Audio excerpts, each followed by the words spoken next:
Hello students, कैसे हो आप सभी। आप सभी लोगों का स्वागत है वोल्केनो आईएएस के इस प्लेटफॉर्म पे। स्टूडेंट्स, जो यूपीएससी 2022 का जो मेंस होने वाला है वो मेंस स्टार्ट होने वाला है 16 सितंबर से। 16 सितंबर को मेंस का पेपर है फर्स्ट। तो स्टूडेंट्स, आज की जो डेट है वो है 2 सितंबर। तो हार्डली 13-14 डेज का जो समय है वो बचा है यूपीएससी मेंस के लिए। तो ये हमारा वीडियो उसी से रिगार्डिंग है कि इन लास्ट फेज में, लास्ट समय में यूपीएससी जो मेंस की जो तैयारी है उसको किस तरीके से होलिस्टिक वे में करें, किस तरीके से करेंगे जो हमारे मार्क्स हैं वो मैक्सिमम इम्प्रूव हों। मार्क्स इम्प्रूव होने के साथ स्टूडेंट्स, आपको पता है अगर आपके मार्क्स और रैंक इम्प्रूव होगी तो आपको अपनी जो मनपसंद जो सर्विस है, अगर आपको आईआरएस अगर आपको पसंद है, आईपीएस है, आईएएस है, इंडियन फॉरेन सर्विस है, तो उस जो सर्विस है वो आपको अचीव कर सकते हो मार्क्स के बेसिस पे ही। तो उसके लिए बेसिकली हमको इस लास्ट फेज में किस तरीके से प्रिपरेशन करनी चाहिए उससे रिलेटेड ये वीडियो है। तो स्टूडेंट,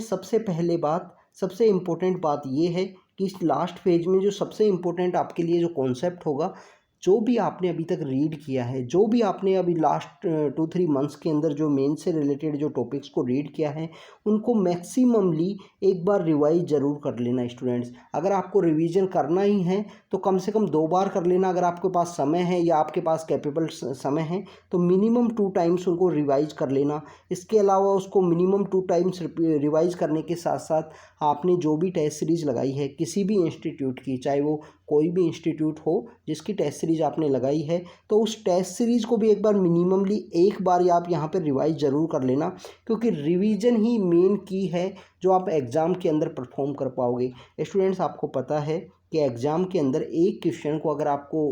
लिखना है तो आपको 7 से 8 मिनट का जो समय है वो मिलता है। 7 से 8 मिनट का जो समय आपको मिलता है, उस 7 से 8 मिनट के समय में उन 7 to 8 मिनट के अंदर आप किस तरीके से परफॉर्म करोगे, वो ही आपके जो मार्क्स हैं वो आपको वहाँ पे उसी के बेसिस पे आपको मार्क्स वहाँ पे दिए जाएंगे। तो स्टूडेंट्स, उसके लिए सबसे इम्पोर्टेंट ये है कि जो भी हमने अभी तक जो रीड किया है, उस जो रीड किया है उसका हम मैक्सिमम एक बार रिवीजन हो जाए। जो रिवीजन होने के साथ ही स्टूडेंट्स, आपको पता होगा कि यूपीएससी के मेंस के एग्ज़ाम के समय में अगर आपने कोई भी आंसर है वो प्रिपेयर किया है अर्बनाइजेशन से रिलेटेड, या आपने कोई पॉवर्टी से रिलेटेड कोई आंसर है जो स्मॉल स्मॉल टॉपिक्स हैं उनको अगर आपने प्रिपेयर किया है सिलेबस के अंदर जो दिए हुए हैं, तो वहाँ उनको प्रिपेयर किया है, तो स्टूडेंट्स आप इंट्रोडक्शन जो है उन क्वेश्चंस का इंट्रोडक्शन के अंदर आप सम हाउ इंटरकनेक्टेड जो टॉपिक्स हैं, उनकी जो वर्ड्स हैं, उनकी जो इंट्रोडक्शंस है वो यहाँ पे यूज कर सकते हो। तो आपको जो स्मॉल स्मॉल जो टॉपिक्स हैं GS1 से लेकर GS4 तक, इन शॉर्ट टॉपिक्स के बारे में, हर टॉपिक के बारे में जो इंट्रोडक्शन है, जो मेन लाइंस हैं कि बॉडी के अंदर आपको प्रो में क्या लिखना है, कॉन्स में क्या लिखना है, वो सब यहाँ पे आपको कम्प्लीटली प्रिपेयर होना चाहिए। वो अगर आपने एक बार रीड किया है उसको कंटिन्यूली, और उसके बाद में अगर आपको उसने 1 या 2 बार आपने अगर उसको रिवाइज कर लिया है स्टूडेंट्स, तो आपके लिए यहाँ पे सबसे ज़्यादा बेनिफिशियल होगा। आप इस अंतिम समय में आप 10th जो है सितंबर, उसके बाद में जो ऑप्शनल है उसको आप गिव अप कर सकते हो। ऑप्शनल को रिवाइज करना आप बंद कर सकते हो, क्योंकि स्टूडेंट्स आपको पता है ऑप्शनल के जो, अगर हम बात करें कि ऑप्शनल के पेपर के अंदर 5 डेज का जो गैप मिलता है, और 5 डेज का जो गैप है वो असेंशियल है कंप्लीट ऑप्शनल को रिवाइज करने के लिए। तो आप अपने ऑप्शनल को कम्प्लीटली रिवाइज कर सकते हो उन 5 दिन के अंदर में। तो इसलिए ऑप्शनल की ज़्यादा चिंता मत कीजिए, आपका जो भी वैकल्पिक विषय है उसकी ज़्यादा चिंता मत कीजिए, उसको कम्प्लीटली आप 5 दिन के अंदर वहाँ रिवाइज कर लोगे जो आपको गैप मिला है इन बिटवीन द एग्जामिनेशन के समय में। इसके अलावा इन जो आने वाले 10 डेज या 15 डेज का जो समय है, इन 15 डेज के अंदर जो आपका कंप्लीट जो ध्यान है वो ऐसे और एथिक्स पे होना चाहिए, क्योंकि ऐसे वो सब्जेक्ट है जिसके ऊपर अगर आप एवरेज आपने लिखा तो 120 है, और अगर आपने अच्छा हार्ड वर्क करके अगर आपने ऐसे में परफॉर्म किया है तो आपको 150 भी मार्क्स आपको स्कोर हो सकते हैं। तो स्टूडेंट्स, यहाँ पे आप गैप देखिए कि अराउंड तो 30 मार्क्स का जो गैप है वो यहाँ पे आप अचीव कर सकते हो। वो आप नहीं अचीव कर सकते जीएस के पेपर में। अगर आपने सोचा कि आपने एक्स्ट्रा ऑर्डिनरी कोई जीएस का आंसर लिखने की कोशिश की तो हार्डली आपको 110 मार्क्स मिल जाएंगे, 120 मिल जाएंगे, बट आपको उस तरीके से जो एवरेज जो पीपल्स हैं उनसे हाईएस्ट मार्क्स हैं, उस तरीके का आपको इस तरीके से अचीवमेंट नहीं मिल पाएगा। तो अगर आपको इतनी ज़्यादा अपने मार्क्स स्कोर करने हैं तो ऐसे के ऊपर कम्प्लीटली ध्यान दीजिए इन आने वाले दिनों के अंदर में। ओपनिंग ऑफ ऐसे के ऊपर ध्यान देने से रिलेटेड सबसे इम्पोर्टेंट ये होता है कि किसी भी ऐसे का जो ओपनिंग लाइन्स होती हैं, जो ओपनिंग पैराग्राफ्स होते हैं, वो काफ़ी ज़्यादा इंपॉर्टेंट होते हैं। तो ओपनिंग पैराग्राफ के ऊपर जो बेसिकली आप अपने हिसाब से जो प्रिपेयर करिए, जो भी आपने 10 से 20 जो टॉपिक आपने प्रिपेयर किए होंगे, उन जो टॉपिक्स हैं उनकी जो ओपनिंग पैराग्राफ्स हैं उनको एक बार रिवाइज ज़रूर कर लेना कि आपको किस तरीके से ऐसे लिखना है, किस तरीके से आपको जो ओपनिंग लाइंस हैं वो ज़्यादा इंपॉर्टेंट होती हैं ऐसे के अंदर। अगर शुरुआत अच्छी हुई है तो आप ऐसे को अच्छा ही परफॉर्म करोगे। तो सभी डायमेंशन को यहाँ पे आप ऐसे के अंदर जो आपको वहाँ पे आंसर के अंदर लिखने हैं, उन सभी डायमेंशंस का आपका एक बार रिवीजन होना काफ़ी ज़्यादा ज़रूरी है। दूसरी बात करें एथिक्स की, तो स्टूडेंट्स जिस तरीके से ऐसे में जो आप मार्क्स है, जो वेरिएशन है, वो काफ़ी ज़्यादा स्कोर कर सकते हो, चेंज कर सकते हो। एवरेज 100 या 110 मार्क्स से आप ज़्यादा लेके जाए 150 तक भी आप स्कोर कर सकते हो। उसी तरीके से एथिक्स के अंदर भी आप अपने 10 से 20 मार्क्स हैं वो इम्प्रूव किए जा सकते हैं अगर आपने अच्छे से जो एग्जाम्पल्स हैं वो आपने अगर अच्छे से लिख रखे हैं या रिवाइज कर रखे हैं। जैसे जो सिविल सर्वेंट्स हैं जिन्होंने बहुत अच्छा वर्क किया है, उन सिविल सर्वेंट्स के जो एग्जाम्पल्स हैं वो आप अपने एथिक्स के अंदर कोट कीजिए। जो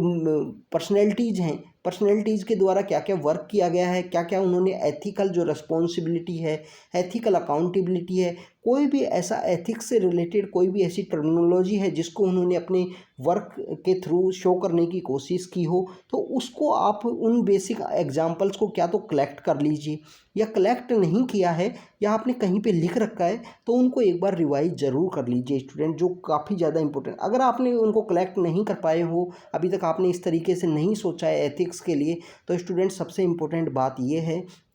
एथिक्स में मार्क्स इम्प्रूव हो सकते हैं अगर आपने एथिक्स के अंदर काफ़ी अच्छे एग्जाम्पल्स अगर आपने कोट किए हैं अपने आंसर के अंदर में। क्वालिटी ऑफ आंसर मैटर करता है हमेशा मेंस के अंदर में, इसलिए क्वालिटी ऑफ आंसर के ऊपर ज़्यादा से ज़्यादा ध्यान होना चाहिए आपका। और इस अंतिम समय में सबसे अगर हम इम्पोर्टेंट बात की बात करें कि रीड करना है, रिवाइज करना है, ऑप्शनल के ऊपर इतना ध्यान नहीं देना है, क्योंकि ऑप्शनल को कंप्लीट रिवाइज के लिए 5 दिन का जो समय है वो मिलता है। इसके अलावा जितने भी आपने जो जीएस के पेपर हैं, जितने भी आपने जो जीएस 1 से लेकर जीएस 4 तक, इसके अलावा ऐसे का एक पेपर और 2 आपके ऑप्शनल के पेपर, तो इन जो पेपर्स हैं उन पेपर्स को एक बार ज़रूर लगा लेना। ये जो 7 पेपर होंगे टोटल, एक एक हर सब्जेक्ट से रिलेटेड एक एक पेपर को ज़रूर लिख लेना प्रॉपर टाइम बाउंड में बैठ के। स्टूडेंट्स इस समय में आपके लिए जो समय है वो काफ़ी ज़्यादा इम्पोर्टेंट है। जब भी आप पेपर लिखने के लिए जाइए तो अपनी जो हैंड वॉच है वो हमेशा लेके जाइए, जो घड़ी है वो आपके पास होनी चाहिए, क्योंकि इस समय समय की ज़्यादा इम्पोर्टेंस है। एक जो क्वेश्चन है उसको 7 से 8 मिनट से ज़्यादा समय मत देना, क्योंकि हमको पेपर जो कंप्लीट करना है वो हमारा मेन टारगेट है। यूपीएससी मेंस के अंदर में अगर किसी स्टूडेंट ने अगर पेपर को कंप्लीट किया है, वो स्टूडेंट्स ने हमेशा उस स्टूडेंट के ज़्यादा मार्क्स होंगे रेदर देन किसी स्टूडेंट ने अगर 10 मार्क्स हैं उन्हीं के ऊपर अगर 15-15 मिनट दे दी 10 मार्क्स के ऊपर भी, तो उस स्टूडेंट के उतने मार्क्स नहीं होंगे जितने जिस स्टूडेंट ने जो पेपर है उसको एवरेज वे में भी अगर कंप्लीट किया है। तो स्टूडेंट्स ये कुछ बातें थी आपको बताई कि सबसे पहले रिवीजन के ऊपर आपको ध्यान देना है। रिवीजन के अलावा आपको ध्यान देना है कि जो ऐसे और एथिक्स हैं जिनके क्या क्या आप कोट कर सकते हो, क्या क्या जो डेवलपमेंट हैं, कोई नया मॉडल हो जो आप अपने जीएस के आंसर में भी कोट कर सकते हो। तो स्टूडेंट्स इन सबको जो डाटाज हैं, जो एग्जांपल्स हैं, जो कमेटीज़ हैं जो न्यूज़पेपर के अंदर मेंशन की गई हैं, कब कंटिन्यू 1 ईयर आपने जो न्यूज़पेपर रीड किया है उसके अंदर आपको देखने को मिलेगी। तो उन सब चीज़ों को एक बार एक जगह पर जहाँ पे भी आपने नोट डाउन किया है उनको एक बार रिवाइज कीजिए। ऑप्शनल की ज़्यादा टेंशन मत लीजिए, क्योंकि ऑप्शनल 5 दिन का जो गैप है उसके पेपर के अंदर में, उस 5 दिन का जो गैप होता है वो एनफ होता है। सभी जीएस के paper all GS 1 to GS 4 तक, इसके अलावा ऐसे का एक पेपर, और आपको जो अगर हम बात करें कि आपके ऑप्शनल के जो ऑप्शनल का पेपर 1 एंड पेपर 2 को आप एक बार लिखिए ज़रूर टाइम बाउंड मैनर में, क्योंकि अगर आपने पेपर लिखा है तो आप वहाँ पे पेपर अपना कंप्लीट कर पाओगे मेंस के एग्ज़ाम के समय में। अभी हम आपसे कंटिन्यू कनेक्टेड रहेंगे। मेंस से रिलेटेड जो एग्जांपल्स आपको बताए हैं कि आपको एथिक्स के जो जो एग्जांपल्स हैं, इंपॉर्टेंट एग्जांपल्स, उन सब एग्जांपल्स के बारे में भी आपको एक हम वीडियो अपलोड कर देंगे जल्दी, जिसके अंदर हम बताएंगे कि एथिक्स के अंदर आप इन सिविल सर्वेंट्स के जो वर्क है उसको कोट कर सकते हो। तो स्टूडेंट्स, ये कम्प्लीटली एक आपके स्टडी का पर्सपेक्टिव है। आप अगर आपने जिस तरीके से अगर प्रिपरेशन की है उसको कम्प्लीटली एक बार जो फिनिश देना काफ़ी ज़्यादा इम्पोर्टेंट है। जैसे कोई अगर क्रिकेट के मैच की बात करें, जैसे फिनिशर की जो इम्पोर्टेंस है वो काफ़ी ज़्यादा होती है, मैच को फिनिश करने का जो इनका इम्पोर्टेंट रोल होता है, उसी तरीके से ये जो लास्ट फेज में आपको अपनी जो प्रिपरेशन है उसको कम्प्लीटली वेल वे में फिनिश कीजिए, वेल वे में रिवाइज कीजिए, रिपीट कीजिए और उसको जाके आप एग्ज़ाम के अंदर परफॉर्म कीजिए। आपका जो इंट्रोडक्शन है वो रेडी होना चाहिए कि इन टॉपिक पे अगर क्वेश्चन आएगा, चाहे अगर मार्जिनल सेक्शन से रिलेटेड क्वेश्चन आएगा तो आपका जो इंट्रोडक्शन है वो क्या होगा। इसके अलावा अगर आपके कंक्लूजन में जैसे एसडीजी जो गोल्स हैं, एआरसी की जो रिपोर्ट्स हैं, ये जो जो इम्पोर्टेंट बातें हैं, इन सब बातों के बारे में आपको पता होना चाहिए, जिनको आप अपने आंसर के अंदर कोट कर सकते हो कि एआरसी की रिपोर्ट नंबर 4 है वो क्या बोलती है, एआरसी की रिपोर्ट नंबर 5 क्या बोलती है। एजुकेशन का अगर आपका